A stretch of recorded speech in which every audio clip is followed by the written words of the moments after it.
तो हमने यहाँ आकर के दिल्ली में आकर के सुप्रीम कोर्ट में इंटरवेंशन कर दिया। चाली है बनते ही ने, और क्या नया निकल कर आने वाला है इस मामले में?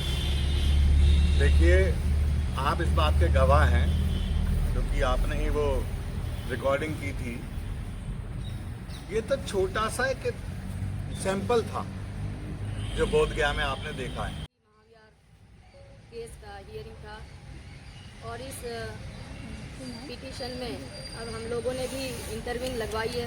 हमारे वंदनीय आदरणीय पूज्य भंते ज्ञान ज्योति जी महाथेरो, इनके नाम से ये इंटरव्यू किया गया है। वो बात रिपीट नहीं करूंगा कि इतिहास में बहुत सारे वृत्तांतों का विवरण दे दिया गया है कि अशोकावदान, दिव्यावदान, परशिष्ट पर्वन, आप बहुत सारे ग्रंथों का अध्ययन करेंगे तो महाराष्ट्र की या उस तरह की बहुत सारी जगह पर हमारे जो 84 बौद्ध स्तूप रहे हैं, खनन में जितने भी 12 से जो केस लगा हुआ है, आज वो तीसरी बार कोर्ट में उसको पहली बार हियरिंग शुरू हुई है। इससे पहले डेट लगी हुई थी। इसमें से हमारे पूरी टीम ने एक क्या मुख्य वजह रही है? महाबोधि महाविहार मुक्ति आंदोलन जो चल रहा है, 135 साल हो गए। आपको ये सुप्रीम कोर्ट में यह मामला जारी है, अभी तारीख पे तारीख चल रही है। हम लोग ये चाहते हैं कि जो जड़ों को ढूंढे, महाबोधि महाविहार की जो लड़ाई जो रास्ते पर और कोर्ट में जो चल रही है, तो कोर्ट में भी हमारे सबूत बड़े बलवत्तर होने चाहिए, सबल होने चाहिए। कोर्ट की अगर लड़ाई जीतनी है तो हमने यहाँ आकर के दिल्ली में आकर के सुप्रीम कोर्ट में इंटरवेंशन कर दिया। एंट्री तो मिल गई, तो जिसकी वजह से हमारे जो नाना प्रकार की जो अलग अलग रिट पिटीशन डालते हैं वो रिजेक्ट कर लेंगे सुप्रीम कोर्ट। तो इसलिए ये इंटरवेंशन करते हुए अपनी बात को, सबूत को भरगत ऐसे भक्कम सबूत लेके अगर रखेंगे तो ही सुप्रीम कोर्ट सोचेगा, देखेगा। तो इसलिए जब हम लोग पढ़ते हैं तो जब कनिंघम की बात, भाई जब कनिंघम, अलेक्जेंडर कनिंघम, वह उनके किताब में एंट्रेंस करते हैं, महाबोधि महाविहार को ढूंढ लेते हैं, तो एंट्रेंस करने के बाद में जो भी दिख रहा है, तो शुरू में वह जब लेफ्ट में एंट्रेंस करते हैं तो वहाँ जो 5 भगवान बुद्ध की मूर्तियाँ, अब तो 5 भगवान बुद्ध की मूर्तियाँ है। अब नाना प्रकार के जो इस महाभद्र कल्प में जो भी सिद्धार्थ गौतम जो सम्यक संबुद्ध हुए, उन्होंने घोषित किया कि इस महाभद्र कल्प महासुंदर भद्र है, बड़ा सुंदर, जिसमें इस महाभद्र कल्प में 5 सम्यक संबुद्ध होने वाले। तो कोणागमन, ककुसंद, काश्यप, ये जो बुद्धों की ये जो विरासत हमें मोहनजोदड़ो और हड़प्पा में मिलती है, वहाँ जो टीले मिलते हैं, वो टीले सैंधव संस्कृति के थे। लेकिन इस देश की ये देशद्रोही सरकार ने, उन्होंने नाम बदल दिया, सैंधव संस्कृति का नाम सरस्वती रखा गया। पता नहीं, अब वेदों में हम मशपुराण में जब पढ़ते हैं तो नाना ये ब्रह्मा है ना, ब्रह्मा अपनी वही सरस्वती निर्माण अपनी खुद की बेटी से वो शादी ब्याह करते हुए बच्चों को जन्म देता, उसका नाम वो सत्यनारायण को मनु कहते हैं। भला न जाने यह इस देश में जब प्रतिक्रांति हुई, न जाने इस देश का जो समता मूलक जो समाज कैसे ध्वस्त होता है, एक व्यक्ति दूसरे व्यक्ति के साथ में मनुष्यता का व्यवहार करने वाला, और देवानंद प्रियदर्शी सम्राट अशोक द्वारा जो महाविहार बनाया, उन दिनों न जाने तक्षशिला, नालंदा, विक्रमशिला इत्यादि जो विश्वविद्यालय बने, उसमें बोधि का ज्ञान, संबोधि का ज्ञान पढ़ने के लिए देश विदेश के लोग आया करते थे। नालंदा विश्वविद्यालय में हमने देखे 5 स्टूडेंट के बाद एक प्रोफेसर होते थे। तो ये सोने की चिड़िया कहलाता था ये देश, इतना संपन्न था। बुद्ध के जमाने में जो राजाश्रय मिल गया, देवानंद प्रियदर्शी सम्राट अशोक द्वारा यह महास्तूप बनवाया। अब ये तो असरयाम बात है। जब ये अलेक्जेंडर कनिंघम जी वहां पर पधारे थे, 5 मूर्तियां, बुद्ध की मूर्तियां। देखो अब ये मिश्रा जी वहां आने जाने वाले लोगों को बताते हैं, वो तो ये 5 पांडव है, 5 पांडव कहते।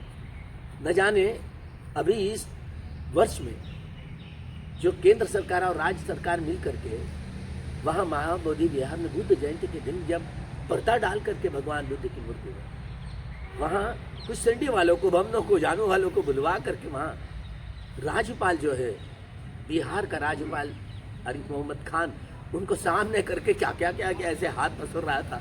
पता नहीं मुस्लिम समाज है तो उसको बाइकआउट ही कर दिया, पता नहीं। लेकिन उनको ला करके वहाँ पर जो मनगढ़ंत मंत्र बनाए गए, जो कि वहाँ पर जो काले जो रंग का जो स्तूप, तो उसको ही लिंड पिंड समझ करके वहाँ पर पूजा कर दी गई, मंत्र बोले गए संस्कृत भाषा। तो ये जो BTMC का 1949 का जो कानून बना है उसके तहत भी ये बातें नहीं आती, क्योंकि उस समय जो यहाँ तक कि राष्ट्रपति, इस देश के राष्ट्रपति राजेंद्र प्रसाद सिंह, उन्हीं के द्वारा वो शब्दों में, उन्हीं के शब्दों में यह महावीर सम्राट अशोक ने बनाया। और वहाँ कोई कर्मकांड नहीं होनी चाहिए, यहाँ पर बुद्ध पूजा ही होनी चाहिए। तो ऐसे बोलने वाले लोगों पर भी ध्यान नहीं दिया गया। यहाँ तक कि पंडित राहुल सांकृत्यायन, महात्मा गांधी ने आश्वासन दिया था कि हम ये स्वतंत्रता का ये मामला खत्म हो रहे तो हम सोचेंगे, लेकिन जानबूझकर BTMC का कानून पारित करके तो यह मूलभूत हमारे अधिकारों का ही हनन किया गया बुद्धिस्ट लोगों के। और वहाँ नाना जो 4 भिक्षु, अभी भी जो एंट्री है, क्या 5 भिक्षु है, तो 5 भिक्षु 4 भिक्षु जो है वो तो उन्हीं के आदमी है, वो तो केवल चिवरधारी रखते हैं, उन्हीं के आदमी। लेकिन वहाँ जो कानून जो बनाया है तो ब्राह्मण के कब्जे में, वहाँ तक जहाँ श्यामा प्रसाद मुखर्जी भी थे, स्वयं राष्ट्रपति राजेंद्र प्रसाद सिंह भी थे, उनके ज़माने में ये बातें नहीं आई थी। राजेंद्र प्रसाद भी ये बुद्धिस्ट लोगों को देना चाहिए इस पक्ष में थे, रविंद्रनाथ टैगोर से भी इसी पक्ष में थे। भला न जाने आजकल जब उन जिनके जैसे जिनके लाठी उनकी भैंस कहा जाता है ना, अभी EVM हैक करके ये लोग सेंडी वाले, जानवा वाले, ये धोती वाले, लंगड़ी धोती वाले, ये लोग सत्ता पर आए और न जाने क्या क्या बातें बगरने लगे। न जाने हिंदू इस शब्द पर वोट मांगा गया। यही तो कानून से, कानून को तोड़ने वाली बात, किसी धर्म के आधार पर। लेकिन सर वो जो बोध गया में कब्जा किए हुए हैं आपके अनुसार, उनको तो कानून में पूरा अधिकार है ना, वो तो कानून का पूरा सहारा ले रहे हैं, इस वजह से घुसे हुए हैं आपके बोध गया में। इसका मतलब ये नहीं है कि राम की मूर्ति वहाँ पर रखनी, गणपति की मूर्ति रखनी, वहाँ पर पूजा अर्चा करने की, केवल करने की अनुमति दी थी ब्राह्मण को। भारी इतना सारा पिंडदान करने की अनुमति नहीं दी। तो हिंदू भी खुश है ना इस बात से कि हमारा वहाँ जो है हिंदूकरण किया जा रहा है बुद्धिज्म का, तो वो तो कह रहे हैं कि हम बुद्ध को भी मान रहे हैं और इससे हिंदू भी खुश हैं और बुद्धिस्ट भी खुश हैं। तो उनकी आपकी तो जो एक पूरी धरोहर है बुद्धिज्म की, वो मजबूत हो रही है, वो ऐसा कहते हैं। देखिए, मजबूत वहाँ भगवान बुद्ध ने अपने सद्धर्म में यह जो अंधभक्ति, अंधश्रद्धा, कर्मकांड एवं पाखंड को बिल्कुल स्थान नहीं दिया था, काल्पनिक चीजों को स्थान नहीं दिया। पिंड दान किए जा रहे हैं वहाँ पर। यहाँ पर तो सीधा सीधा पिंड दान किया जा रहा है। बाबा साहब ने इसलिए बात को 22 प्रतिज्ञाओं में इस बात को भी रखा था धर्मांतरण के समय। तो क्या हिंदूकरण किया जा रहा है बुद्धिज्म का वहाँ पर? तो वहाँ पूरी तरह से भगवान बुद्ध को विष्णु का अवतार सिद्ध करने की कोशिश हो रही है। जानबूझकर हमारे वो दलाई लामा जी है ना, उनको मोहन मामा जी हमारे वो भागवत, जानबूझकर वो लीन पीठ पर दूध चढ़ा करके भगवान बुद्ध विष्णु का नवा अवतार है, ऐसे उनकी तरफ से बोल करके लिया। बनते जी, पहले से कोर्ट में मामला लंबित है, किन आधार पर आपने इंटरमिशन किया है? क्या वो तथ्य है जो आप उसमें नहीं जोड़ना चाहते हैं? अभी जो सुरई ससाई वहाँ जो बुद्ध विहार जितना है, बुद्ध विहार की अभी जो बस उसी सीमित तक मांगे, पता यहाँ सीमित तक मांगे। पता नहीं जब एंट्री करते हैं कनिंघम जी, तो 300 एकड़ की भूमि हम कोर्ट में वो दर्ज करेंगे। ये 300 एकड़ उन्होंने ये बातें कही, जहाँ अलग अलग उपासक उपासिकाएं भिक्षु भिक्षुनी रहती थी, वहाँ के निवास थे। उपासक भिक्षु यानी शुद्ध शब्द, लेकिन उनके तरफ से भिक्षु कहा गया था। भिक्षु यानी भीख मांगने वाला।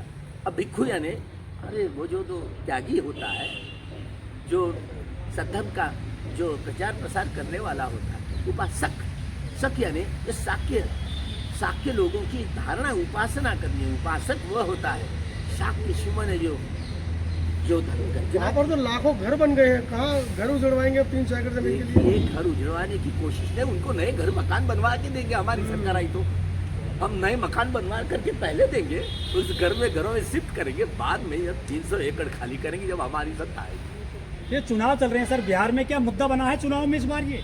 अरे वो तो मुद्दे तो इसके पहले भी 5 साल पहले भी वो तो हम वो जेडी वाले ये भी कह रहे थे हम भी आपको बुद्धिस्ट लोगों को दान करेंगे। ये बात तो चलती रहेगी, लेकिन दी नहीं ना। सर आप लड़ाई कोर्ट से जीतोगे या फिर सरकार से जितवाओगे आप? देखिए अब कोर्ट में लड़ाई चल रही है, तो कोर्ट में लड़ाई चल रही, कोर्ट में चल रही है, चलेगी। बिल भी तो आ सकता है सर इस मामले को लेकर सरकार में। देखिए अब हमारी बहुत श्रद्धा थी, हमारा एक बुद्धिस्ट सुप्रीम कोर्ट में सर न्यायाधीश बन गया। सुप्रीम कोर्ट तो हमें बहुत आशा थी, लेकिन अभी चली गई। अभी उनके पास में अभी पौन महीना रह गया, लेकिन अभी कुछ नहीं कर सकता। आज के दिन तो वो तो अपने पिताजी के वहाँ स्मारक बन रहा है, मुख्यमंत्री उप मुख्यमंत्री बीजेपी के सारे लोग उनके साथ में मिल मिलावट कर रहे हैं। पता नहीं हम, लेकिन आशावाद जो था पूरा टूट गया। सर जो हमारे देश के ये मंत्री हैं, जो प्रधानमंत्री हैं, विदेश जाते हैं तो कहते हैं बुद्ध की धरती से आए, और यहाँ जय श्री राम की बात हो रही है, राम राज्य की बात हो रही है, तो कैसे सफलता मिलेगी आपको? देखिए वो बुद्ध जयंती में भी जय श्री राम के नारे दिए गए थे, वह भीतर बुद्ध।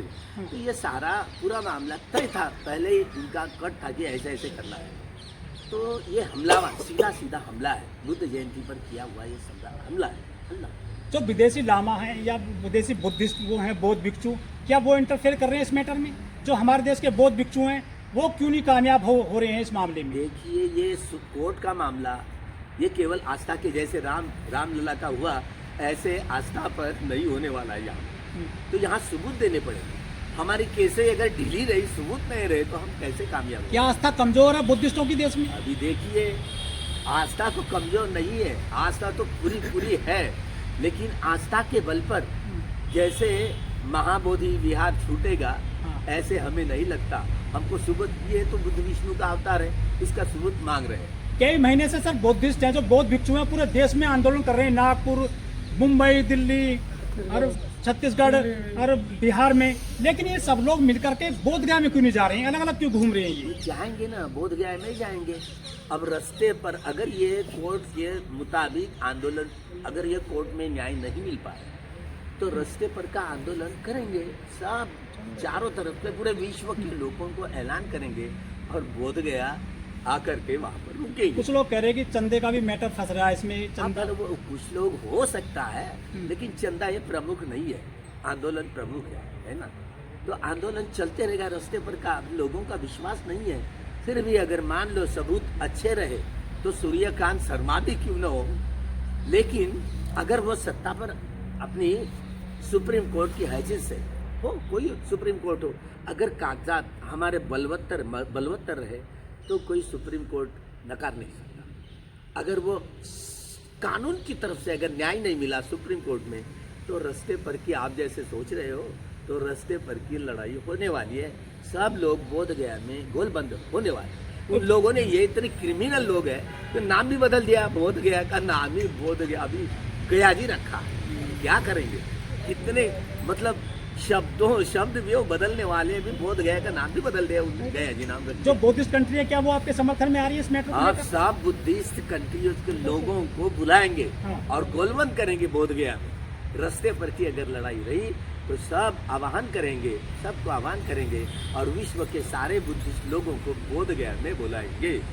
मंत्री ऐसा लग रहा है आपकी बातों से कि आप नया आंदोलन इसमें शुरू करने चाह रहे हैं? जी, नए आंदोलन सारे, मतलब रास्ते पर का भी आंदोलन हो, बड़े बलवत्तर आंदोलन, सक्षम आंदोलन हो, अब कोर्ट का भी आंदोलन हो, तो सक्षम आंदोलन, मुझे अभी जो चल रहा है, अभी जो सबूत रहे हैं, तो मुझे लगता नहीं कि कोर्ट वो तो रिजेक्ट करेगा। तो इसलिए इंटरवेंशन किए तो कम से कम हमारे सबूत तो बलवत्तर हो। तो इसलिए हम सबूत पुरातत्व वैज्ञानिकों से लेकर जो भी जिन लोगों ने जो सबूत इकट्ठा, वो सभी सबूत हम जोड़ पाएंगे। इंटरवेंशन इसलिए कर रहे हैं कि ताकि आगे चल करके हमारी आस्था के नाम पर ना हम सबूत दे रहे हैं भाई, तो ये सबूतों के आधार पर हम ये सिद्ध करना चाहते हैं। आखिर निर्णय सुप्रीम कोर्ट पे होगा। अगर वहाँ लड़ाई हार गए मान लीजिए, तो हम रास्ते पर की लड़ाई आगे चल करके शुरू करेंगे। बोध गया गोल बंद करेंगे। बनते जी अंदर ऑफिस में बिठवाइए। आपने स्वयं बोधगया में हमारे कैमरे के सामने उनके कपड़े उतारे, दिखाया दुनिया को कि वो पांडव नहीं है, बुद्धिस्ट हैं। ये वीडियो पूरे देश में प्रसारित हुई, बवाल भी मचा। अब नया जो आज जो इंटरप्रिटेशन डाली है बनते जी ने, और क्या नया निकल कर आने वाला है इस मामले में? देखिए, आप इस बात के गवाह हैं क्योंकि आपने ही वो रिकॉर्डिंग की थी। ये तो छोटा सा एक सैंपल था जो बोध गया में आपने देखा है। मैं तो कहता हूँ कोई मंदिर में उठा के देख लीजिए, आपको यही मिलेगा। किसी मंदिर में आप चले जाइए, मूर्ति को जब हटा लीजिए। हमारे सुबचन राम जी हैं, कमिश्नर रिटायर हुए हैं इनकम टैक्स से, उनके पास बहुत सारे सबूत हैं। ये सब मंदिरों को लगभग 12 से 4 बजे तक बंद कर देते हैं, किसी को अंदर घुसने नहीं देते। उन्होंने किसी तरह से सब मूर्तियों के, आपने देखा होगा, मूर्तियों को जब वो कपड़े बदले हैं, ये इतने सारा लबादा जो ओढ़े आए रखते हैं, मालाएं पहनाए रखते हैं, वो असली मूर्ति के रूप को छिपाने के लिए करते हैं। उसमें तो केवल एक कपड़ा था बोध गया में जी। अंदर से बिल्कुल स्पष्ट रूप से वो भगवान बुद्ध की मूर्तियां थी। तो ये सभी जगह ऐसा किया जा रहा है।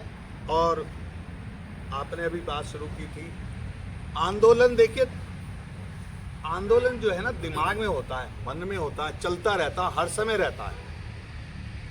उसका एक पार्ट है सुप्रीम कोर्ट। हम कानून के लिए सुप्रीम कोर्ट गए हैं, इंटरवेंशन डाली है। मिशन जय भीम ने भी इंटरवेंशन डाली है। इंटरवेंशन का मतलब है कि हम सब लोग भी, जो इनिशियल एप्लीकेशन है, जो रिट पिटीशन है, उसमें हम भी सहभागी हैं, हम भी सेम बात कह रहे हैं। और ये निर्णय हमारे बुद्धिस्ट समन्वय संघ में लिया गया था कि जितनी संस्थाएं हैं, ज़्यादा से ज़्यादा संस्थाएं इसमें इंटरवेंशन एप्लीकेशन लगाएं और सुप्रीम कोर्ट में अपने पक्ष को मजबूत करें। अभी जैसे बनते जी ने बताया कि हम बहुत सारे सबूतों के साथ वहाँ पर प्रयास करेंगे कोर्ट को कन्विंस करने के लिए कि ये बोध गया जो है बौद्धों की ज़मीन है, बौद्धों का है, और इसको बौद्धों को सौंप दिया जाए। और जो 1949 का बीटी एक्ट है,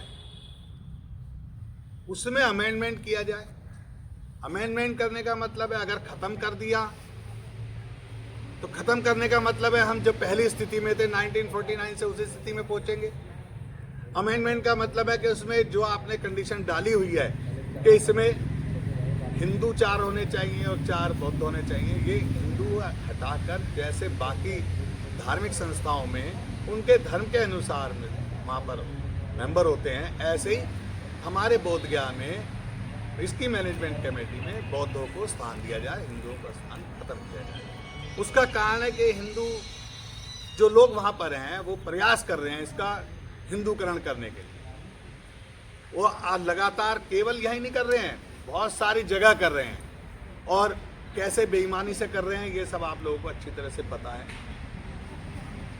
अगर कहें राम मंदिर की कहानी जहाँ से शुरू हुई थी, उस कहानी को बाकी सब जगह फैलाने का प्रयास किया जा रहा है, जिसमें हमारा महाबोधि महाविहार भी टारगेट पर है।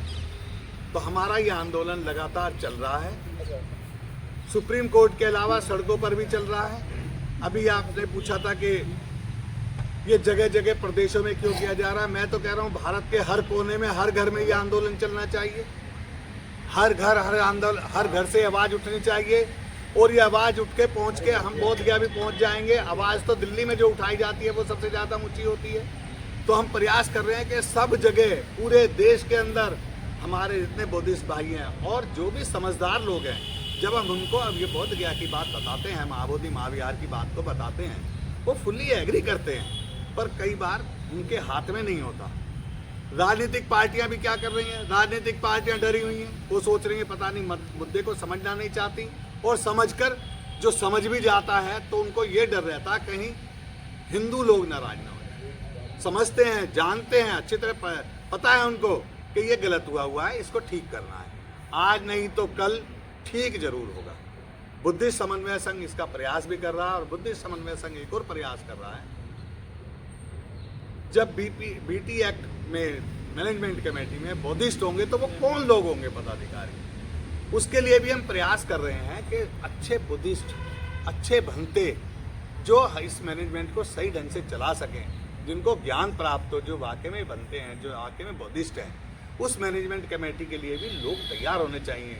एक ऐसी संस्था बननी चाहिए जो कम से कम ये डिसाइड कर सके, जो गवर्नमेंट में रिप्रेजेंट कर सके कि कौन लोग होने चाहिए जो वहाँ पर कमेटी के मेंबर बने। अभी क्या है, बहुत सारे लोगों का प्रयास केवल ये है कि इस आंदोलन को चलाएं और जब जीते तो मैं बनूं, ऐसा एक नया आंदोलन खड़ा हो जाएगा कि उसके मेंबर कौन बने।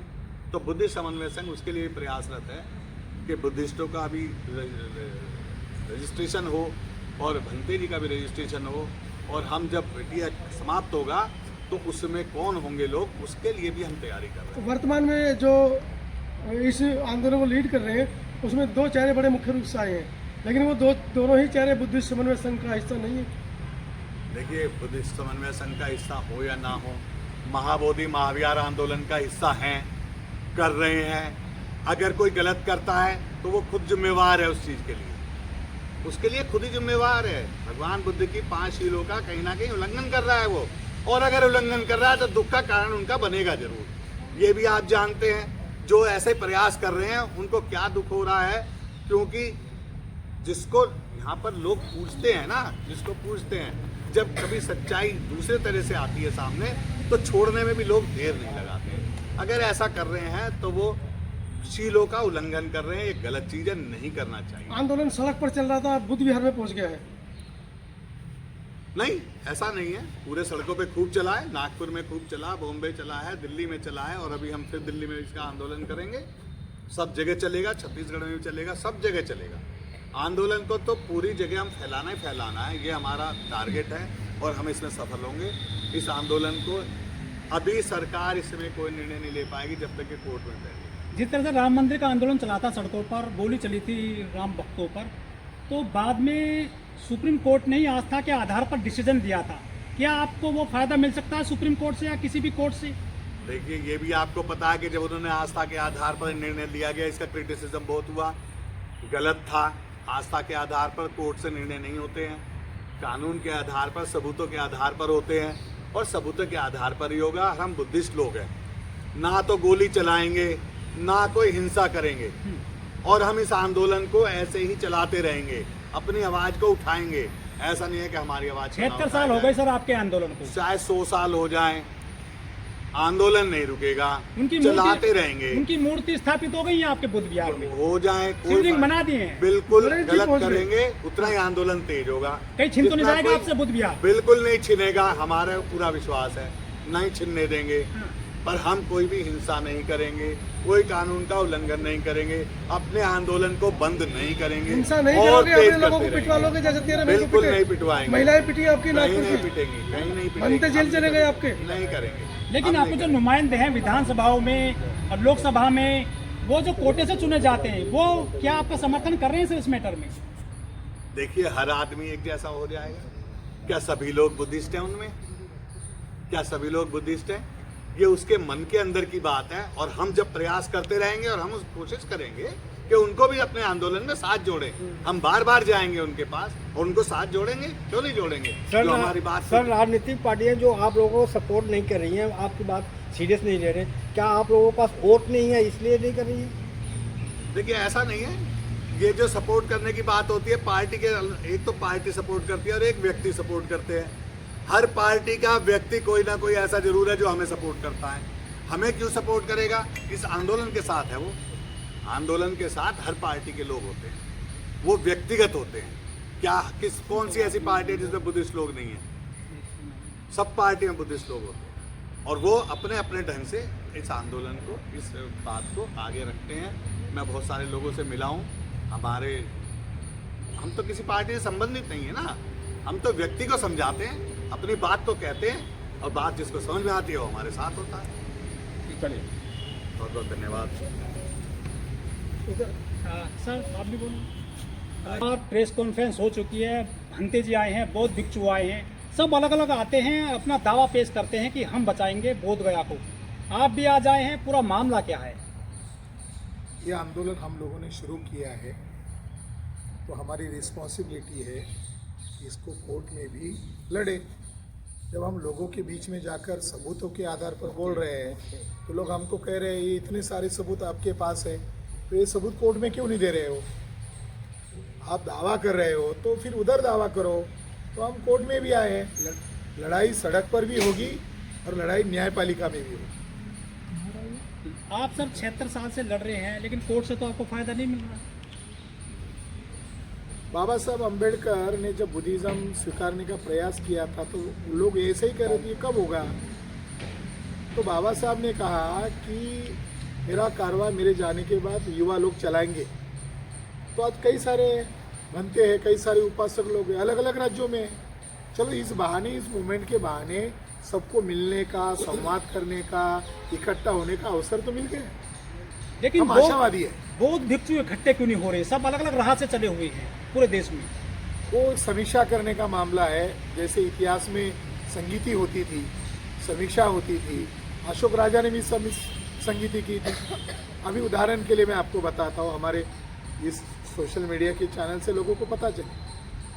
बाबा साहब ने महाराष्ट्र में धर्मांतर किया और कहा कि 2 साल के भीतर मैं भारत को बौद्ध में बनाऊंगा। अलग अलग राज्यों में वो करने वाले थे, मगर उनका अचानक देहांत हुआ। आरएसएस के लोग बाबा साहब के इस धम्म के आंदोलन को देश में न फैले, इसके लिए आरएसएस के लोगों ने एक डुप्लीकेट संगठन बनाया है और उस संगठन का नाम है भारतीय बौद्ध संघ। उसका जो हेड है वो गुजरात का है और वो हर साल मोदी का जन्मदिन मनाने के लिए बाहर आता है, बाकी वो बाहर नहीं आता है। उसका नाम भी उन्होंने रखा, बंते का चोला पहनाया और उसका नाम रखा संघ प्रिय राहुल। और वो संगठन कौन चला रहा है? इंद्रेश कुमार चला रहा है, जिसके ऊपर बम ब्लास्ट के आरोप है। वो संगठन कौन चला रहा है? भागवत चला रहा है। तो हमारे आंदोलन को आधुनिक भारत में काउंटर करने की ढेर सारे प्रयास हो रहे हैं। ये एक ढंग से वॉर है, आइडियोलॉजिकल वॉर है। उनके पास सत्ता है, नाजायज सत्ता है, नाजायज पैसा है, वो लड़ रहे हैं, मगर हम भी ईमानदारी से लड़ेंगे। ये आपका रास्ता राजनीतिक है या फिर कानून का है? सुप्रीम कोर्ट के रास्ते से मिलेगा आपको बोध विहार, या नेताओं के दम पर मिलेगा? तो 2 रास्ते हैं।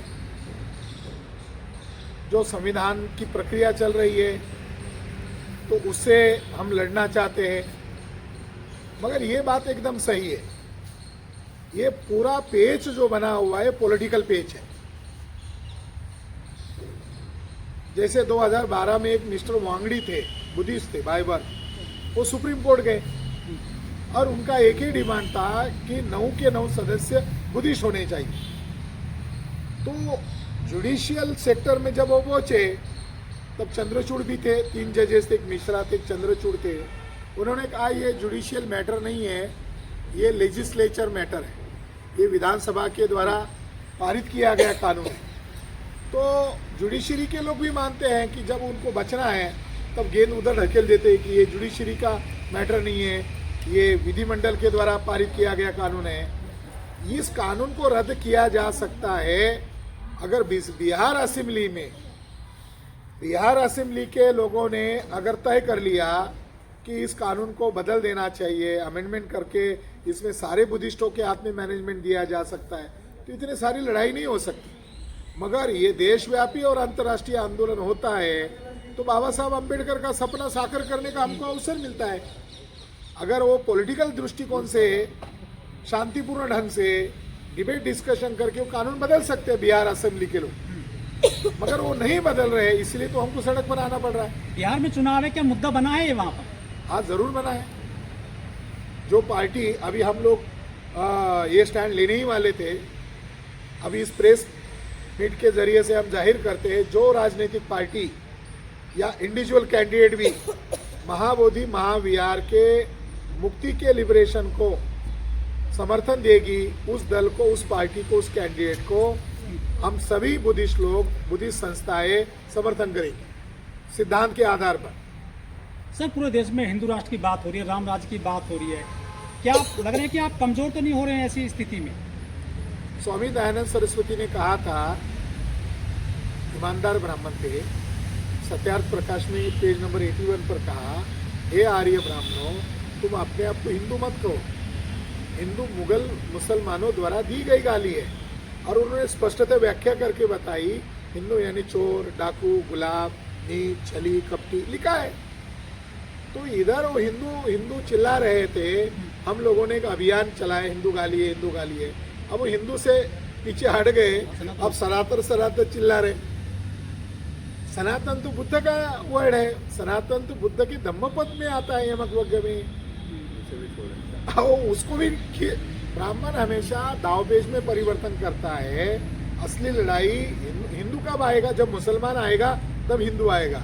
ये फेक लड़ाई है, हिंदू मुसलमान, ये झूठी लड़ाई है। असली लड़ाई बुद्धिज्म एंड ब्राह्मणिज्म के बीच में। हम नहीं कह रहे हिंदू के साथ हमारी लड़ाई, हम कह रहे हैं हमारी लड़ाई ब्राह्मणों के साथ है। ये हिंदू ब्राह्मणिज्म है, बाबा साहब ने कहा दिस इज ब्राह्मणिज्म, तो हमारी लड़ाई ब्राह्मणिज्म के साथ है।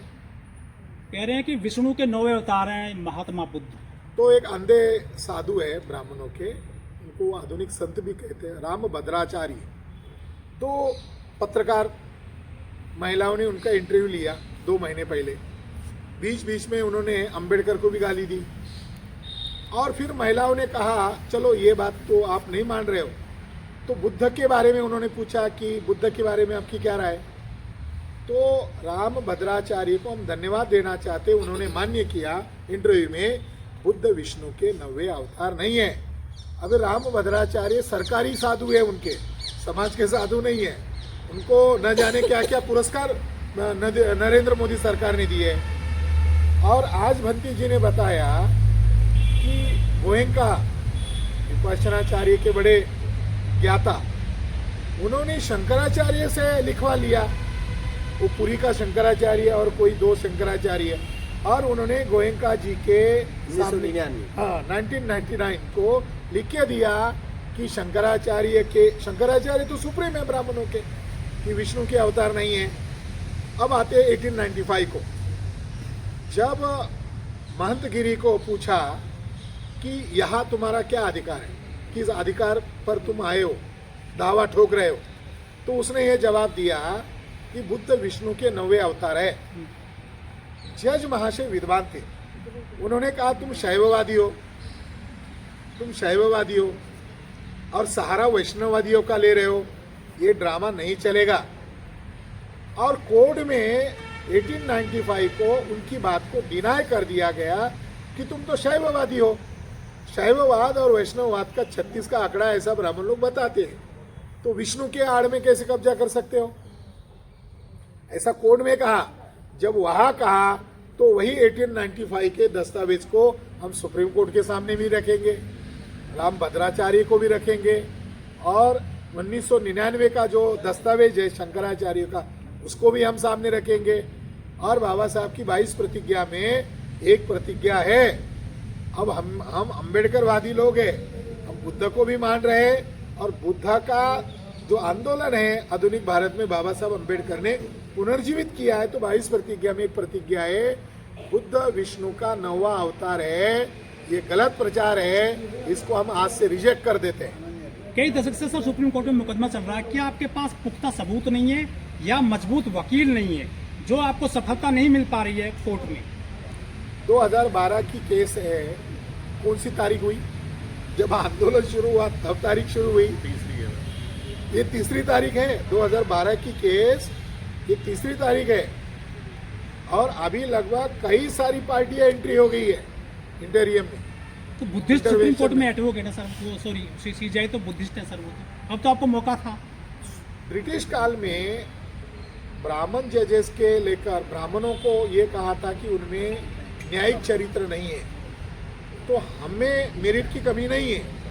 ये जो कॉलेजियम के नाम पर जो कब्जा किए हुए हैं एक विशिष्ट जाति वर्ग का, ये बेसिक प्रॉब्लम है। चंद्रचूड़ में और मेरे में मेरिट दिखाओ, मेरे में ज़्यादा मेरिट है। जो सीजीआई चंद्रचूड़ है उसमें जितना मेरिट है उससे ज़्यादा मुझ में मेरिट है। मैं बता सकता हूँ, उन्होंने श्रद्धा और आस्था के आधार पर फैसला दिया तो मेरिट का मामला, मेरिट से भाग गए हो। अगर वो मेरिट पे टिकना चाहते थे तो श्रद्धा और आस्था को आधार बीच में नहीं लाते, तथ्य और सबूत को आधार में लाते। गवाई साहब तो सर बौद्धिस्ट हैं सर, उनके पास तो अभी मौका है, अभी तो 23 नवंबर तक रहेंगे वो सीजीआई के पद पर।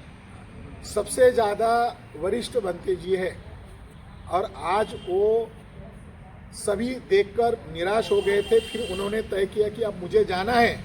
ऑल इंडिया में जो भिक्खू है उसमें ज्ञान ज्योति बनते जी सबसे ज़्यादा वरिष्ठ है और उन्होंने उनके पिताजी को भी देखा है। आरएस गवई तो आरएसएस के मंच पर गए, आरएसएस के लोगों ने उनकी माताजी को बुलाया, आरएसएस के लोगों ने हमारे गवई साहब को मंदिर लेके गए, वहाँ पूजा अर्चा करवाई, बाद में सीजीआई के कुर्सी पर बिठाया और अभी उनको जूता मारा। उन्होंने माफ नहीं करना चाहिए था। वो सीजीआई एक बड़े अहदे पर है मगर उन्होंने शेड्यूल कास्ट के लोगों का मनोबल तोड़ा है। वो तिवारी को माफ नहीं करना चाहिए था। सर न्यायाधीश आज तो महाराष्ट्र में वहाँ रासू गवई का जो स्मारक समिति स्मारक बना हुआ है उसका इनॉग्रेशन के लिए फडणवीस उप मुख्यमंत्री ये सब लोग, सब बीजेपी की टीम वहाँ पर। तो उनसे उम्मीद बहुत ज्यादा है। वो चाहते, ये हमें इसलिए बोलना पड़ रहा है क्योंकि उनका भी इतिहास लिखा जाएगा। न्यायपालिका के इतिहास में गवई साहब का भी इतिहास लिखा जाएगा। वो पिछले 2019 में वो रिटायर्ड होने वाले थे सर न्यायाधीश गोगोई साहब, और गोगोई साहब ने दावा किया कि मैं दस्तखत करके ही रिटायर्ड हो जाऊंगा और 40 दिन फास्ट हियरिंग चली। तो सीजीआई नवंबर में रिटायर्ड होने वाले हैं। वो चाहते तो 15 दिन में मामला रफा दफा कर सकते हैं और 15 दिन में सारे सबूत लाओ, सबको, विरोधी लोगों को भी और बुद्धा को मानने वाले लोगों को भी, सबको बुलाओ। ये कर सकते हैं। अगर वो नहीं करेंगे तो समाज भी समीक्षा करेगा, तब वो सारा अकाउंटेबल है, सारा अकाउंट होगा। अब सर क्या रणनीति है फ्यूचर की, किस तरह से आंदोलन चलेगा बोध गया को लेकर? अब हम लोगों ने एंट्री कर लिया है। अब दूसरी हमारी रणनीति, राष्ट्रीय लेवल की एक मीटिंग दिल्ली में ही बुला रहे हैं, मगर अब हम लोग दिल्ली से बोध गया की तरफ मार्च ऑन करेंगे। कुछ उसका खाका तैयार हुआ है, तारीखें डिक्लेयर करेंगे, मगर मासेस लेवल पर भी हम लड़ाई शुरू करेंगे। टेम्पल है बोध गया में, उसको लेकर आंदोलन चल रहा है पूरे देश में, तो आज आपने पीसी बुलाई है, क्या कहना चाहोगे? सर्वप्रथम हमारे सभी बुद्धिस्ट बहुजन मीडिया को जय भीम, नमो बुद्धाय, जय भारत, जय संविधान। आज सुप्रीम कोर्ट में 30 तारीख को ये महाबोधि महावीर केस का हियरिंग था और इस पिटीशन में अब हम लोगों ने भी इंटरव्यून लगवाई है। हमारे वंदनीय आदरणीय पूज्य भंते ज्ञान ज्योति जी महाथेरो, इनके नाम से ये इंटरव्यून किया गया है और ये लड़ाई अब सुप्रीम कोर्ट में भी जो है लड़ी जानी चाहिए, बड़े मजबूत तरीके से लड़ी जानी चाहिए, क्योंकि सब लोग बोल रहे हैं कि 76 साल हो गए हैं फिर भी हमें सुना नहीं जा रहा है। तो कहीं ना कहीं ऐसा तो नहीं कि हमारे ड्राफ्ट में ही कमी है, क्योंकि जितना मजबूत हमारा ड्राफ्ट होगा, क्योंकि ये तो टेक्निकल चीज़ होती है।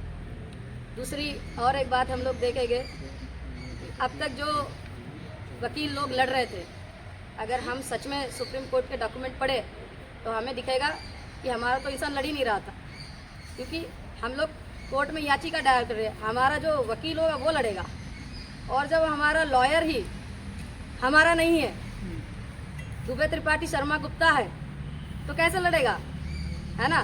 तो माइनॉरिटी का इंटरेस्ट ही नहीं है, तो उससे भी कमज़ोर कड़ी कहीं ना कहीं दिखाई देती है। इसीलिए बनते ज्ञान ज्योति जी के नेतृत्व में, मार्गदर्शन में ये याचिका लगाई गई है, उसमें इंटरव्यून किया है और हम लोग इस सुप्रीम कोर्ट के लड़ाई के अलावा भी जो रास्तों की लड़ाई है उसके लिए यहाँ पे दाखिल हुए, ताकि हम लोग जो है मीटिंग करते हुए ये रास्तों पे भी ये जो लड़ाई शुरू होने वाली है, जो मतलब धरातल पे ये लड़ाई शुरू होनी चाहिए अब तक जो चल रहे थे जो लोग, अगर हम लोग बुद्धिस्ट ही नहीं है तो पहली बात तो हमको लड़ने का अधिकार ही नहीं रहेगा, क्योंकि बौद्ध विहार या बौद्ध स्तूप जो सम्राट अशोक के राइन के है वो हमें वापस अगर लेने हैं, क्योंकि ये केवल एक महाबोधि विहार का मामला नहीं है। जो भी हमारे पिता की विरासत है, सम्राट अशोक महान ने जितने भी विरासत बौद्धों के लिए बनाई वो तमाम बौद्धों की विरासत है और उस पर अनकंडीशनली हमारा अधिकार। सम्राट अशोक के ज़माने में 84,000 स्तूप उन्होंने बनवाए थे। अभी अकेले बौद्ध विहार के लिए आप लड़ाई लड़ रहे हैं, बाकी जो 84,000 स्तूप है वो कैसे मुक्त कराएंगे आप? पहले यही तो बहुत बड़ी बात है कि हम लोग अभी एक ही में सफल नहीं हुए, उसी के लिए हमारे 135 पाल अनागरिक धम्मपाल जी से ये लड़ाई शुरू होते हुए आ गई है ना। 84,000 में से 84 विहार स्तूप के नाम भी हम लोग पूरे बता नहीं सकते, कुछ ही जो है हम लोग बताते हैं, सांची का, सारनाथ का, है ना। तो कहने का 84 भी अभी हमें नहीं मालूम है। हमारे लोग जो पहले से रहे हुए कहीं ना कहीं हमने अपनी विरासत की तरफ अनदेखा किया। जो हमारे पहले के राजनेता रहे उन्होंने भी ये कमी दिखी है। अदरवाइज आज देखते होगे आप कि हमारे जो राजनेता है उन्होंने अभी अभी इंटरवीन करवाया है 2025 में। तो हम पूछते हैं 80 साल में आपको आज इंटरवीन करने की जरूरत क्यों पड़ा? आप 80 साल के नेता है, तो जब ये महाबोधि की लड़ाई पहले हो रही थी तो आपने तब क्यों नहीं इंटरवीन कराया? जब भुवनतेज सुरई ससई जी 2010 में इंटरवीन कर सकते हैं तो आप हमारे नेता थे, हमारी आवाजें थी। बुद्धिस्ट आप अपने आप को नेता कहते हैं, तो उन लोगों ने उस वक्त इंटरवीन क्यों नहीं कराया? क्या वो किसी इसमें मशगूल थे? जबकि वो लोग तो प्रोफेसर हैं। तो हम चाहते हैं कि ऐसी जो चीज़ें अनदेखा हुई और हो सकता है किसी चीज़ की कमी भी हो। आज तो हमारे पास मीडिया है ना, तब हमारा मीडिया भी नहीं था। अभी भी हम लोग देख रहे हैं तो महाबोधि की लड़ाई कोई नेशनल मीडिया नहीं दिखा रहा। 76 साल पहले एंट्री कर गए थे बोध गया में मनुवादी लोग, शिवलिंग बना दिया है छोटा सा, उसमें आप 76 साल ऐसी सहन करते चले गए। अब 5-6 महीने से हम देख रहे हैं आप आंदोलन कर रहे हैं, इतने दिनों आप चुप रहे, 76 साल तक आंदोलन नहीं किया आपने बड़े पैमाने पर। जिन लोगों ने आंदोलन की शुरुआत की थी अब सब लोग जानते हैं, बंटी सुरई ससई जी, अभी इन्होंने कहा, निगम जी ने कहा, हमारे भंते जी ने कहा कि जिन लोगों को कुछ मिल गया और ये आंदोलन, अब वही चीजें कहीं दिख रही है। आंदोलन हमारा बोध गया में होना चाहिए, बोध गया हमारा जगह है। अब जब जमीन वहाँ है, पानी हम महाराष्ट्र में देंगे तो जमीन में फसल उगेगी क्या? ये कितना बड़ा प्रश्न है, पता नहीं। ये तो गाड़गे बाबा बताते थे, हमारे आपके महाराष्ट्र के संत गाड़गे बाबा कहते थे कि जमीन जहाँ वही पानी देना चाहिए। अगर नदी किनारे पानी डालने से हमारी जमीन को पानी नहीं जाएगा। अभी मौका लेकिन भी वहाँ अच्छा तो है लाठी कि चार्ज कर चुनाव देते में- ना बिहार पुलिस, वहाँ आपको भगा दिया था। एक विनयचार्य जी जेल चले गए थे। देखिए वो कॉन्स्पिरेसी वाला मामला है। कुछ चीजें हमको याद रखना चाहिए कि हमारे जो अपोनेंट है, जो उसको हत्याए हुए हैं, वो कोई आसान लोग थोड़ी ना है। उनकी व्यवस्था है भाई, आपकी व्यवस्था है क्या? हम तो व्यवस्था भी नहीं भेज पा रहे। हमारी सम्राट अशोक की व्यवस्था लाने के लिए तो महाबोधि का मांग की जा रही है। एक तरह से महाबोधि अगर आते हैं तो वो ज्ञान स्थली है, तो वहाँ से ज्ञान मुक्त होगा। अभी तक इसका मतलब ज्ञान हमारा कैद में है, हमारा ज्ञान कैद में है, इसलिए तो हमको ज्ञान नहीं है हमारे लोगों को। लेकिन वो कह रहे हैं कि बुद्ध विष्णु के अवतारण 9वें, उन्होंने एक मान लिया है, वो भी पूजा कर रहे हैं, हिंदू भी, वो भी वहाँ पर जो है अपना दान करते हैं। और आप अभी जो बताया गया, इनकी जो पिटीशन है इसमें बताया गया है, पेज नंबर 11 अगर आप लोग देखेंगे, पेज नंबर 11 पे राजेंद्र प्रसाद जी का स्टेटमेंट है। मतलब एक अपने प्रेसिडेंट है इंडिया के, जो प्रेसिडेंट रहे पहले, उन्होंने स्टेटमेंट दिया था कि बौद्ध को बौद्ध विहार सौंप देना चाहिए, वो उनकी विरासत है। क्या आपने कभी सुना था ये? आप बताइए, आप मीडिया वाले, मैं आप ही से पूछना चाहती हूँ। मैं तो मीडिया वाली नहीं हूँ, लेकिन आप मीडिया वाले, तो आपका सब पे नजर रहता है। बताइए, क्या आपने कभी सुना था कि प्रेसिडेंट ऑफ इंडिया, जो फर्स्ट प्रेसिडेंट ऑफ इंडिया थे राजेंद्र प्रसाद जी, उन्होंने स्वयं कहा कि बौद्धों को बौद्धों की विरासत सौंप दी जाए, महाबोधि महाविहार बौद्धों को दे दिया जाए? क्या उनको किसी भी बड़े मीडिया ने दिखाया? क्या किसी बड़े मीडिया में आपने देखा? नहीं तो हमारे तमाम भारत के लोगों को जानकारी हो सकती थी कि एक प्रेसिडेंट कह रहा है, तो आज का प्रेसिडेंट तो नहीं कह पा रहा है, राष्ट्रपति मुर्मू जी नहीं कर पा रही, क्या हमारे आंदोलन देखते नहीं होंगे? लेकिन नहीं कह पा रही। लेकिन उस वक्त का फर्स्ट प्रेसिडेंट राजेंद्र प्रसाद जी कह रहे हैं कि बौद्धों को बौद्ध विहार देना चाहिए। पिंडदान किए जाते हैं, हिंदू वहाँ पर पूजा करते हैं, कैसे उनसे आप छुटकारा दिलाओगे बोध गया? बीटीएमसी एक्ट को स्ट्राइक डाउन करके ही ये चीज की जा सकती है। अभी उनको केवल मान्यता दी थी, उनको वैसे तो देना नहीं चाहिए, पिंडदान नहीं करना चाहिए, केवल पूजा पाठ करने का वो दिया गया था, क्योंकि पहले से ये लोग वहाँ पे कुछ करते आ रहे थे, जैसे महंतगिरी का जो नाम लिया जाता है ना, तो ये पहले से कुछ ट्रेडिशन वहाँ पे फॉलो करते आ रहे हैं। मैंने पहले कहा कि हम लोगों ने तो अनदेखा किया था। अनागरिक धम्मपाल बाहर से आए ना, हमारे लोगों ने शुरू की थी, ऐसी कोई लड़ाई है क्या? नहीं ना। मतलब अनागरिक धम्मपाल को पता चला, तब वो लड़ने आए। कनिंगम ने एक्सकैवेशन किया तब पता चला, हमें नहीं मालूम था ना भारत के लोगों को, कहने का अर्थ। तो दोनों में बहुत बड़ा डिफरेंस है। आज हमें हमारा इतिहास पता चला है, जब पता चलेगा तभी बाप का विरासत मांगने का बेटा वो करेगा। जब पता नहीं रहेगा कि बाप का क्या घर है, क्या खानदान है, क्या विरासत है, तो कैसे लड़ेगा। आज पता है, आज हम अपनी विरासत मांगेंगे और उसके ऊपर पुख्ता जो दावा करेंगे। अभी 9 जो मेंबर हैं, जो अब मतलब उसमें 50 से भी कम 4 बुद्धिस्ट हैं, बाकी 5 मनवादी मान के आप चल रहे हैं। मगर क्या वो 9 मेंबर हटाने की बात हो रही है? अगर हटाने की बात हो रही है तो आपकी तरफ से वो 9 मेंबर कौन होंगे? देखिए, इसीलिए एक ये बहुत अच्छा अभी यहाँ ना निगम जी भी चर्चा कर रहे थे इस चीज़ पे, और इसका एक सॉल्यूशन है। किसी भी चीज़ का सॉल्यूशन नहीं है, ऐसा नहीं है। क्या 9 हमारा लोग बुद्धिस्ट ही हो सकते हैं? बिल्कुल, वो बुद्धिस्ट होना चाहिए, 9 बुद्धिस्ट होना चाहिए। अरे जब बाप का घर हमारा है तो दूसरा बेटा कहाँ से क्या विरासत मांग लेगा? क्यों ही मांगेगा? अगर हम सम्राट अशोक की बेटी है तो हमें कोई तो मिलेगा, दूसरा थोड़ी ना देंगे। अगर ब्राह्मण अगर चीवर धारण करके आ जाता है तो आप मना कर सकते हैं? बिल्कुल मना कर सकते हैं। कैसे मना करते हैं? पहले उसको बुद्धिस्ट होना पड़ेगा, तो उसको अपना सबसे वही मैं पहले कह रहा हूँ कि चीवर धारण करने का मतलब बुद्धिस्ट बन करके आता है। नहीं, उसका जनेऊ भी निकलना पड़ेगा, उसका जनेऊ भी निकालना पड़ेगा, क्योंकि वो उससे अपने आप को सुप्रीम वैसे कहता है। चीवर धारक का कोई धर्म नहीं, धर्म ही नहीं है। तो वही जैसे ब्राह्मण जाति है, नहीं, और वो तो वो जाति अगर वो छूट चीवर, गई ना, क्योंकि इसमें संवैधानिक वो उसमें है ना कि जो बुद्धिस्ट है उसमें कोई जाति नहीं है। हम लोग कौन से बुद्धिस्ट हैं? हम आपको ये जानना चाहिए कि 1956 में जब बाबा साहब ने 14 अक्टूबर को दीक्षा ली तो भंते जी ने 22 प्रतिज्ञा नहीं थी, किसी को नहीं मालूम था कि ऐसा कुछ करने वाले हैं। वो प्रतिज्ञाएं बाबा साहब ने लिखी थी स्वयं से, और जब भंते चंद्रमणि थेरो जी ने दीक्षा दी उसके बाद तुरंत बाबा साहब ने एक लेटर अपने जेब से निकाला, वो थी 22 प्रतिज्ञा। और सबसे पहली प्रतिज्ञा बौद्ध धर्म स्वीकारने के बाद जो बाबा साहब ने दी, मैं ब्रह्मा विष्णु महेश को भगवान नहीं मानता, ऐसा कहने वाले बुद्धिस्ट है। तो आपकी तो लड़ाई, आप चीवरधारी भी कहेंगे। आप मेन लड़ाई जुडिशरी से जीतेंगे या फिर लेजिस्लेटिव जीतेंगे? आप लेजिस्लेटिव पे भी प्रेशर बनेगा, जितने लोग रास्तों पे उठेंगे। अभी हम लोग एक चर्चा कर रहे थे, उसमें बताया गया कि जितनी इमरजेंसी रही उस हिसाब से केस सुना जाता है। अरे भैया, इमरजेंसी के इस पे भी केस सुना जाता है कि इसका क्या वो है, इम्पैक्ट फैक्टर क्या है। अब आप बताइए, हमारे लोग कुछ दिनों के लिए रास्तों पे होते हैं, ऐसे कोई इमरजेंसी कंडीशन नहीं आती है, इसलिए सरकार के पास ऐसा कोई प्रेशर ही नहीं आता कि कुछ ऐसा दावा बता दे। लेकिन हम लोग आने वाले दिनों में इसीलिए अपने लोगों को ज़्यादा से ज़्यादा जमीन लेवल तक, ये जो कन्फ्यूजन क्रिएट किया है लोगों ने आज तक 76 सालों में, इस लड़ाई के प्रति कन्फ्यूजन भी क्रिएट किया गया, क्योंकि हमारा मीडिया नहीं था। आप जानते हैं, जब राजेंद्र प्रसाद का इतना बड़ा स्टेटमेंट नहीं दिखाया तो बताइए आम जनता और बाकी लोग जो लड़े होंगे उनका क्या दिखाया होगा। जब एक प्रेसिडेंट का नहीं दिखाया तो उस वक्त हमारे और भी हो सकता है कि कोई होगा जिसने ये आवाज़ उठाई होगी बिहार से भी, लेकिन उसको नहीं दिखाया गया होगा, ना उसका लिखा पढ़ी होगा, क्योंकि हो सकता है कोई सामान्य इंसान हो।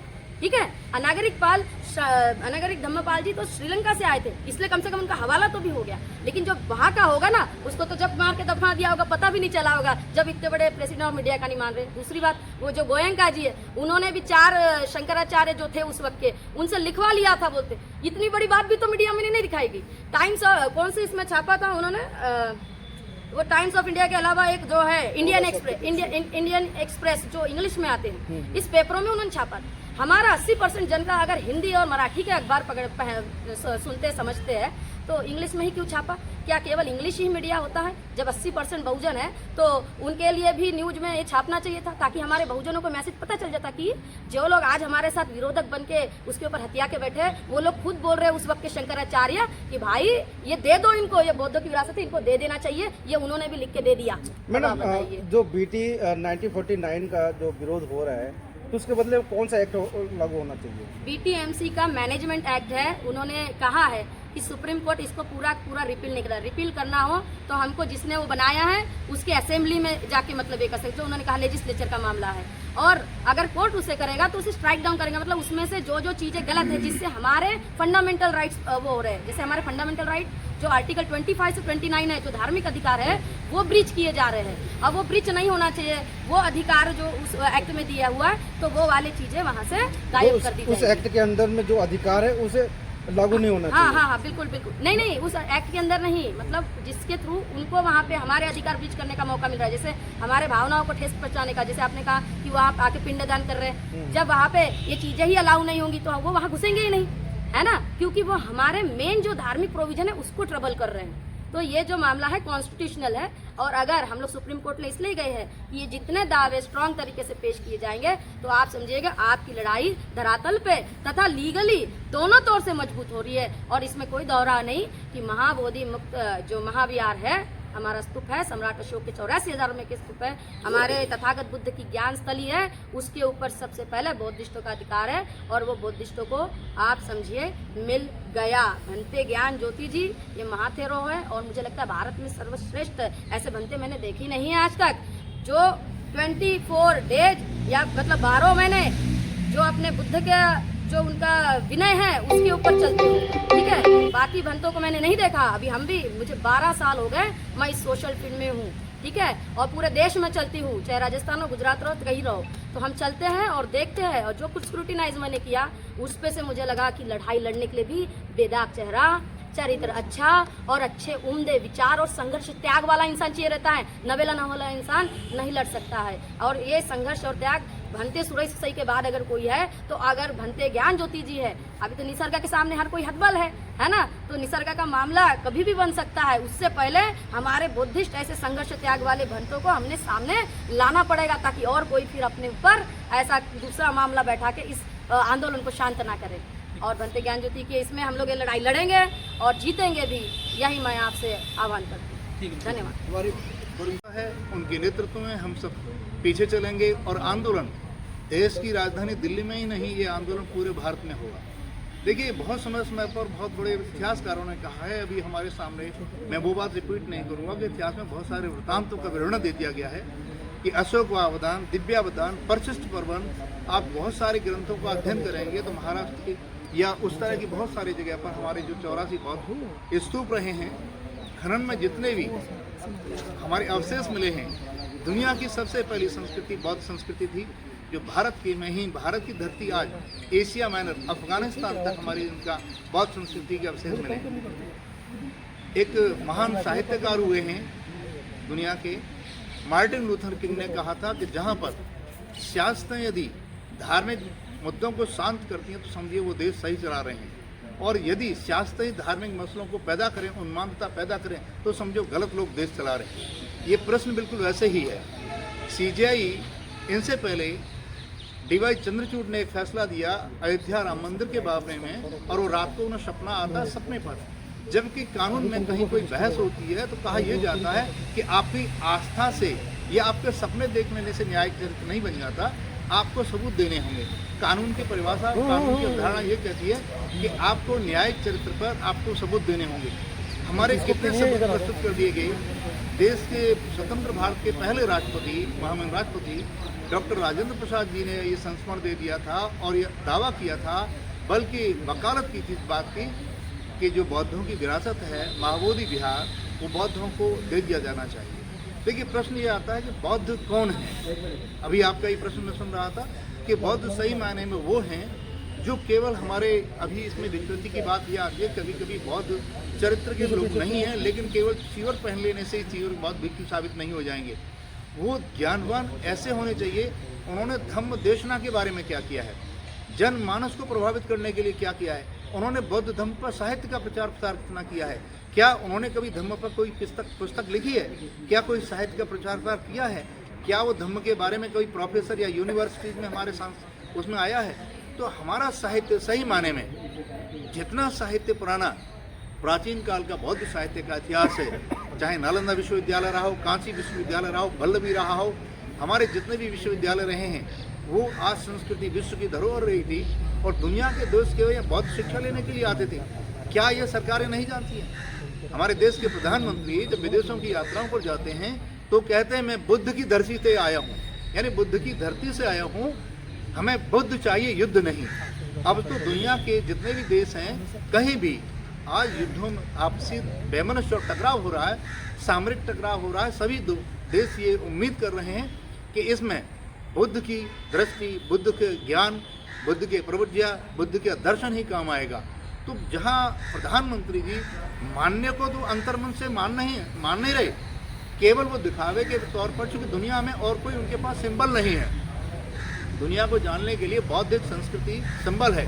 इसीलिए वो बुद्ध का नाम, वहाँ राम का नहीं कहते कि मैं गणेश की और विष्णु की धरती से आया हूँ, वो यही कहते हैं प्रधानमंत्री जी कि बुद्ध की धरती से आया हूँ। और बुद्ध की धरती क्यों? क्योंकि सारा विश्व में आज विश्व के 193 कंट्रीज में आप ये मान लीजिए कम से कम नहीं 152 कंट्रीज में ये बौद्ध दर्शन को पढ़ाया जाता है और वहाँ के लोग ये दर्शन को सीख रहे हैं। हमारा रहा प्रश्न आंदोलन का, हमारे आंदोलन क्यों भटकते रहे? निश्चित रूप से चारित्रिक शुद्धता न होने के कारण या कुछ निजी जिज्ञासा, जैसे हमारे सर ने कहा था अभी, पूज्य भंते जी ने भी उसमें संस्मरण बताया कि जब जब आंदोलन भटकते हैं तो वो इसलिए कि व्यक्तियों के अंदर नैतिक चरित्र और नैतिक बल का अभाव होता है, कमी होती है। और जनमानस को जब तक आप प्रभावित नहीं कर पाएंगे कोई भी आपका आंदोलन सफल नहीं होगा। सर, वर्तमान का जो आंदोलन बोधगया में चल रहा था, सर, आप भी उसमें आए थे अपना जी, सहयोग करने के लिए, जी। बहुत अच्छा चल रहा था, फिर वो क्यों सिमट गया है? क्या वजह लग रही है आपको? देखिए, बौद्धों के आंदोलन के लिए यहाँ कोई निजी जिज्ञासा के लिए कोई व्यक्ति आंदोलन में शामिल होगा, शरीक होगा, तो वो जनमानस को स्वीकार्य नहीं होगा।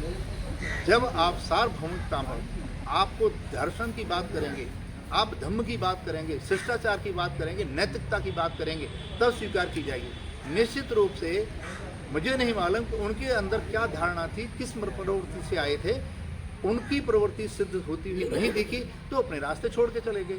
और ये बात वही से जुड़ी है कि हमारे चारित्रिक शुद्धता नहीं थी, आत्मबल नहीं था, नैतिक बल नहीं था, और ये कमजोरियों की वजह से उन लोगों को रास्ता छोड़ना पड़ा। आंदोलन विफल नहीं हुआ है, उन लोगों को रास्ते से हटना पड़ा है। हमारे जो तरीके थे उनसे उनको हटना पड़ा है और उन्होंने महसूस किया कि अब इनको जो हमें स्वीकार नहीं किया जा रहा पब्लिक डोमेन में, अब हमें स्वीकार नहीं किया जा रहा, इसलिए वो रास्ता छोड़ कर चल गए। हमें ऐसे नैतिक चरित्रवान व्यक्ति हैं, ज्ञान ज्योति जी, हम उनके साथ हैं, उनके पीछे हैं। आज सुप्रीम कोर्ट में ये लड़ाई आई है और सुप्रीम कोर्ट में पहली बार नहीं है, तीसरा अवसर है। सुप्रीम कोर्ट में तीसरी बार में 76 वर्ष की बात की जाती है। 76 वर्षों में बाबा साहब ने दुनिया देखी। बहुत सारे तो दो तरीके के मानने वाले हैं। कुछ लोग कहते हैं हम बुद्धिज्म को मानते हैं, बाबा साहब अम्बेडकर को नहीं मानते। देखिए, और वो सही मायने में क्या है कि हमें धम्म से पहले बाबा साहब को स्मरण करते हैं हम। क्यों? क्योंकि गुरु हमारे बाबा साहब हैं, बाबा साहब ने धम्म का रास्ता हमें बताया था।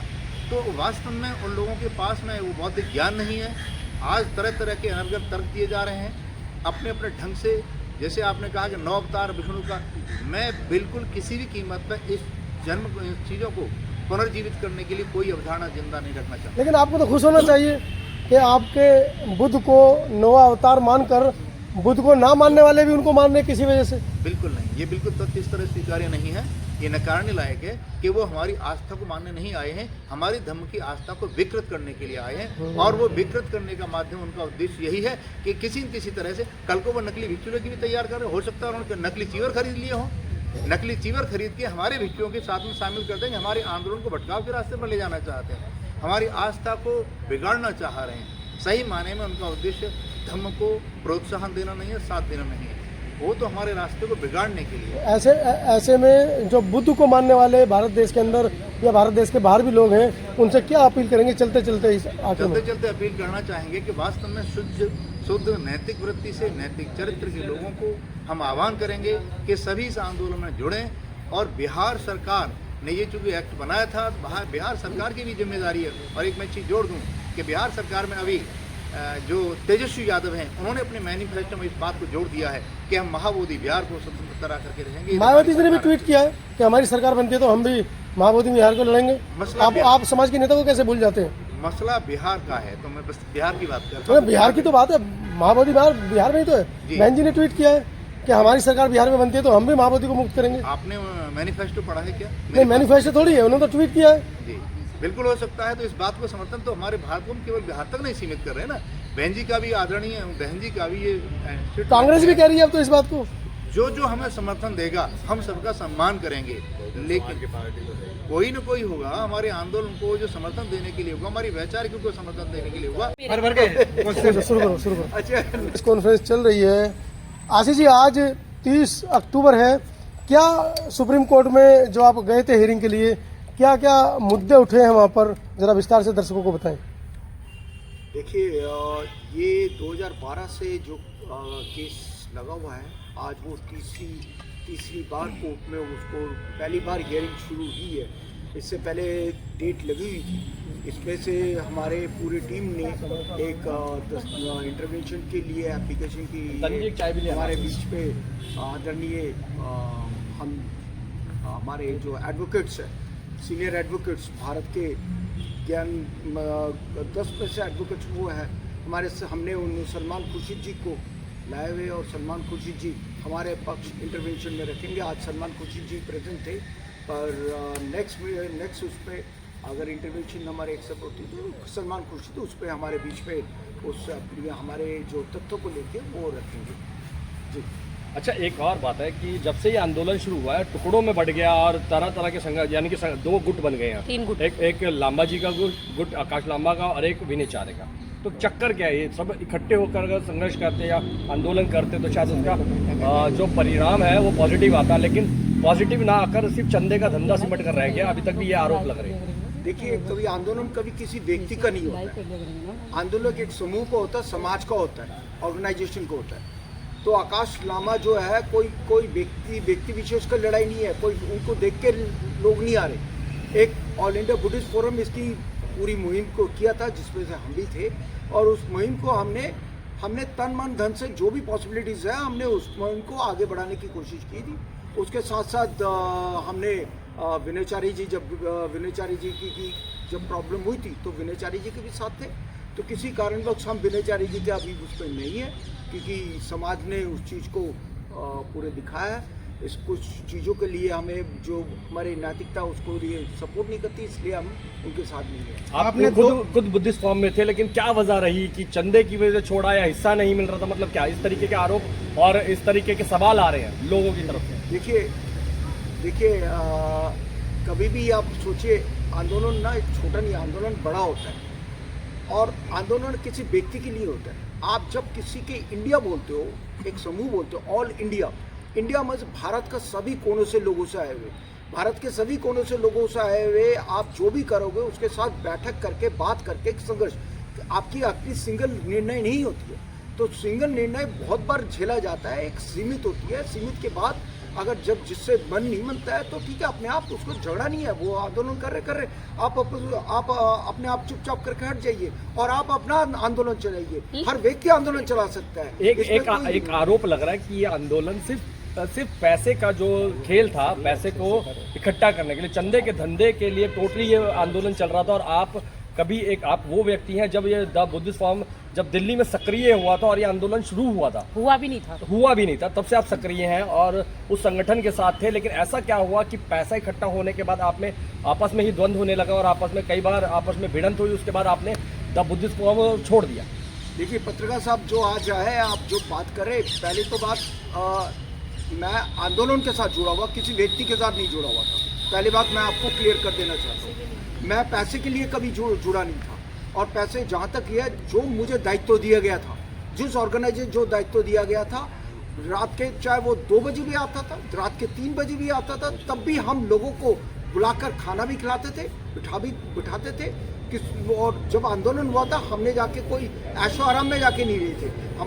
हमारी दिनचर्या शुरू हो जाती 4:30-5 बजे, और वो रात के 2 बजे तक, जब तक हमारे लोग जो धरने में आते थे उनको रहन सहन कैसे होगा उनको देखने से लेकर सब कुछ हमने किया।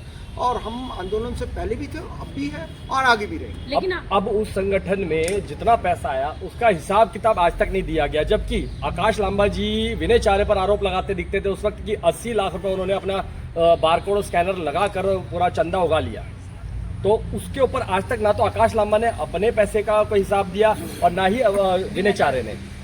और आज भी इनकी यात्राएं चल रही हैं पुरजोर तरीके से, और कहीं ना कहीं ये समाज को भ्रमित कर रहे हैं। और साथ में चंदे का धंधा आज भी लगातार चल रहा है, और लोग जो हमारा समाज है, जो बुद्धिस्ट लोग हैं, जो अम्बेडकरवादी लोग हैं, वो इन्हें पेट भर कर चंदा दे रहे हैं।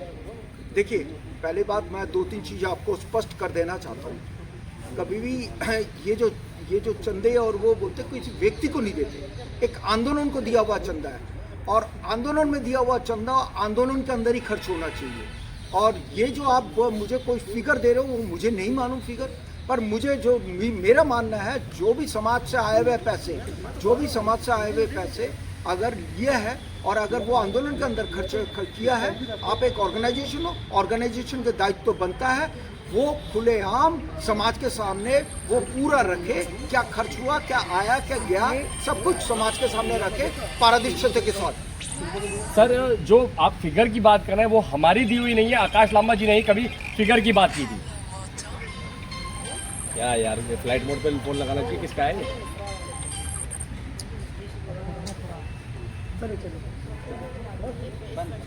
जो फिगर की आप बात कर रहे हैं वो आकाश लांबा जी ने ही आरोप लगाया था, 80 लाख रुपए का गबन करके बैठे हैं विनय चार उस टाइम पर, लेकिन नागपुर में जाके दोनों ने विलय कर लिया। देखिए, मैं किसी व्यक्ति के बारे में क्या है मैं उस पर टिप्पणी नहीं देना चाहूंगा, पर मैं ये जरूर कहूंगा समाज से आए हुए पैसे अगर समाज के अंदर लोगों ने समाज को दिया है तो वो आंदोलन को लिया है, किसी व्यक्ति को नहीं दिया हुआ है। और अगर वो ऑर्गेनाइजेशन के अंदर दिया, organisation All India Buddhist Forum को वो सबके सामने आके उसको तथ्य को सामने रखना चाहिए, समाज के सामने रखना चाहिए, क्या खर्च हुआ, क्या आया, क्या गया, क्या सब कुछ।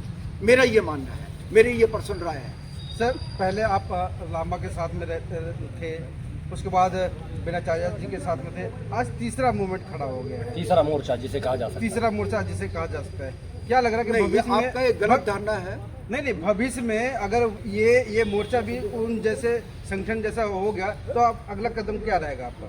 मैं आदरणीय पत्रकार साहब, मैं अब ये बताना चाहता हूँ कि ये जो आज तो BSS खड़ा हुआ, BSS ये आकाश लामा को 13 तारीख को जो सिक्किम हाउस में उन्होंने डिक्लेयर किया था कि दिल्ली में 5, 6, 7 को एक बैठक होगी, और बैठक होके पूरे देश से, तब तक कि कोई और को उनका पास कोई इंडिया का कोई मेंबर्स नहीं थे, जो कि अगर इंडिया के मेंबर्स होते तो सबके साथ डिस्कस होकर वो बातें होती है। बहुत बार चर्चा करने के बाद ये फाइनली ये डिसीजन हुआ था कि 5-6 तारीख को दिल्ली में मीटिंग होगी और उसमें निर्णय लेके सभी से बातचीत करके पूरे देश प्रदेश से लोगों को मिलके एक लोगों का एक पूरे ऑल ओवर इंडिया से लोगों को लेकर एक पूरा ग्रुप बनेगा, और वही ग्रुप आज वो BSS तैयार हुई है। और मैं यही कहना चाहता हूँ, तो BSS यहाँ पे कमजोर कैसे पड़ गई कि आकाश लामा जी वही काम कर ही रहे हैं, बिनाचार्य जी वो काम कर ही रहे हैं, तुम क्या अनोखा करने वाले हो? मगर आप क्या करने वाले हो और क्यों कमजोर? क्योंकि ये प्रशासनिक एक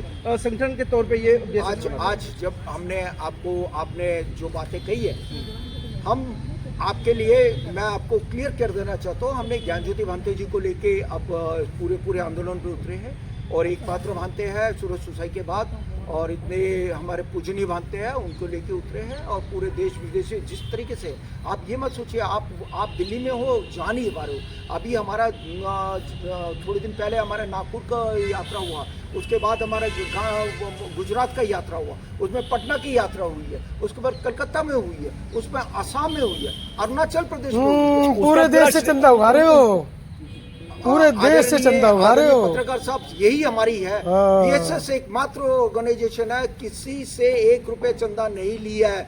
जो भी आके देना चाहे वो सिंपल से आके भांते लोगों को दान दिया जाता है। BSS का आज भी रिकॉर्ड में आप 1 रुपए का चंदा नहीं ले रहे, और आने वाले समय में भी मैं आपको आने वाले समय में भी ये कहना चाहता हूँ, ऑन रिकॉर्ड में ये बताना चाहता हूँ कि हमारे BSS कि जो भी अगर कलेक्शन होगा वो पूरा पारदर्शिता के साथ आपके सामने रखा जाएगा। यही बात ऑल इंडिया बुद्धिस्ट फॉरम में भी कही जाती थी, आकाश लांबा जी खुद यही बात कहते थे, लेकिन और आज भी वो पूरा श्रेय अपने ऊपर लेकर जाते हैं। वो कहते हैं पूरे विश्व के अंदर, विश्व स्तर पर जिस इस आंदोलन को जो मैं लेकर गया हूँ वो मैं लेकर गया हूँ। तो इस पर क्या कहेंगे? देखिए, मैं आपको बार-बार ये कहना चाहता हूँ, बार-बार ये आपको दोहराना चाहता हूँ, कभी किसी व्यक्ति के लिए आंदोलन तैयार नहीं होता है, समूह के लिए आंदोलन तैयार होता है, समाज से आंदोलन तैयार होता है। तो आप बार-बार कर रहे हो, आप उसमें से वहाँ पर बहुत सारे लोग थे जिन्होंने अपना संघर्ष किया है, संघर्ष दिया है। समय पे ऐसा था कि लोगों के पास आने जाने का भी पैसा नहीं होता था, वो अपने पावर से भी आए।